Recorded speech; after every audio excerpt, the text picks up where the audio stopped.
Well, it's 1 week in, so we might as well look at the best interior offensive lineman available.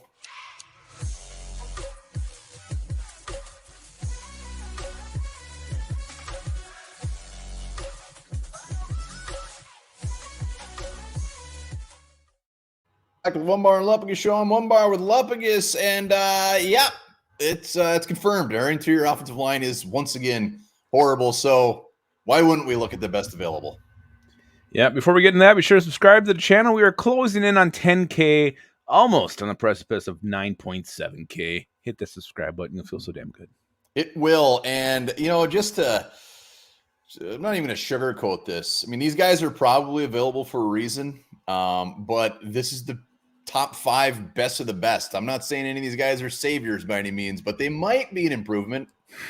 Well, and here's the thing. It's like you knew your O-line was shit in the offseason. You do very little. Then you bring back guys who are part of a bad O-line, expecting something different to happen. Yeah, at Ingram year 2, you should expect some progression there. What we saw, maybe he did progress because instead of stepping on Kirk Cousins, he just ninja slapped that ball away. So not today. Yeah, I think he ranked, 75th or something out of 77 guards.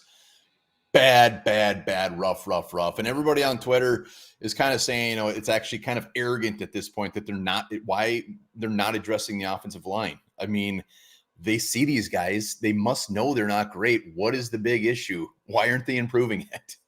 I don't know. It's a head scratcher, but we're gonna get some options that are out there, and one's obviously more appealing than the rest, in my opinion.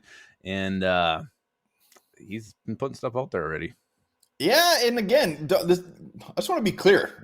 These aren't saviors. It's just the only options. But Dalton Reisner, easily the one that everybody's kind of clamoring for. He posted a picture of at the airport of the departures or whatever. Doogie was quick to say that this is nothing. You never know. But in earlier, he was reportedly out there saying the Vikings call. I'm ready. I'm by the phone. I saw what you did. I saw how bad your O-line was. I'm ready to help. And, this is what makes sense because he's still fairly young. They've already looked at him. They already brought him in for a visit. And now they don't have to guarantee his contract. That's the big thing. We'll sign a veteran after week 1. That contract is not guaranteed. So Dalton Reisner, it just makes so much sense. He can play multiple positions. Yeah. This seems like me in high school. I was interested in quite a few people and nobody was interested in me. Dalton Reisner is very, like you said, he's responding to people's tweets saying, Dalton Reisner, come to the Vikings. They clearly, for some reason, don't want him here. He would be here already. If he wants too much money, I don't know what it is with Dalton Reisner, but have you ever seen this before? Like a guy who's in his second contract, not signing with somebody, either he's got really bad representation or he just wants to move. Well, he's coming off a pretty bad injury, so that still. I mean, you think somebody would have took a gamble on him? You think his agent would be working to try to get this guy signed? I mean, to me, this is almost unheard of a guy. He's been a good player to not have any offers or go with the team and start sitting out the start of the next season. He's been an average guard, and for us, unfortunately, that would be a huge upgrade. Huge. So love to have an average guard. Let's go Ben Jones. Ben Jones, the center, the old man, and pretty sure the rest of these guys are super old. But Ben Jones has started a ton of games in the NFL, and he's fantastic. Every year he grades just beautifully. And Bradbury, injured, back, not great. Schlottman actually played fine, but Ben Jones would be an upgrade.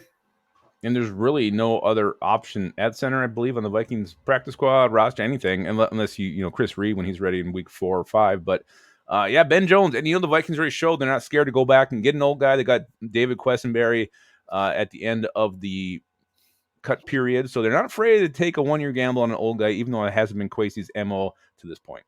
Yeah, he might be forced to. Ben Jones, I think, has had some injuries issues. I think he had a concussion last year that they had to shut him down. But damn, he is still good at the ripe age of 34. But he is a young buck compared to this next guy. Yeah, Raj. Yeah, old Raj. I cannot believe he's still in the league. Well, technically he's not. God, he's been around forever, and he's had some back issues. He's had some health issues. He's missed a lot of games, but he's versatile. He can play left tackle. He's played right tackle. He can play guard. Again, a 1-year rental on this guy. How bad our O-line is. I mean, again, it can't get a whole lot worse than what we've seen. Yeah, he's been a left guard So last year he graded out horrifically, but all the years before that, he was always in the 70s. It's Roger Saffold. I mean, he's 35 years old. Again, even if he's a little bit better than he was last year, it's still an upgrade. Yeah. Absolutely still an upgrade. 325 pounds. Just beef, ready to whoop some ass. Next up, we got Gabe Jackson, 32 years old. Right guard. He has played pretty much right guard in the league, last with the Seahawks, I believe. Yeah, I mean, a former 3rd round pick, and I don't know. I was surprised. I didn't know he was still available. Very available. I'm sure his play has gone up, but Gabe Jackson, knowing his career started with Oakland, he was doing damn well. Earned himself a second contract, but now he's out there on the free agent wire again. That right guard spot, and I honestly don't think if Ed Ingram sits and learns and just watches a veteran, that's probably going to help him develop. It's probably the best thing for him at this point, instead of him going out there and getting his confidence shattered every single week. I don't know. I don't care if he learns anything. Are you done with them? Are you done with that? I'm not done with them, but it's so bad. Just imagine, and we'll be talking about it. The Eagles will be the talk of the town for the next couple of days. Imagine Jalen Carter. I mean, I don't even want to think about it. Jordan Davis. I mean, it's going to be brutal. And any of these guys on this list right now, I'm not saying they would do a whole lot better, but at least it's something different. They got to try something. Well, and they don't really have time. I mean, oh no, they won't play this week. But no, it's going to be a massacre out there. It will be. And Ed Ingram, you can't deny the fact that he did not get better down the stretch last year, because he did. I mean, getting better from absolutely horrible isn't a huge step, but he did get better. So everybody was just hoping he was going to continue that, and he's off to a horrible start. Last guy, and this is Joe Haeg. God, he looks skinny in that picture. Well, he's the thing with him is he's like I'm trying to compare. He's kind of like an Ole Udo. He's played every position but center. He hasn't started a ton of games over the last handful of years. If we were to sign Joe Haeg,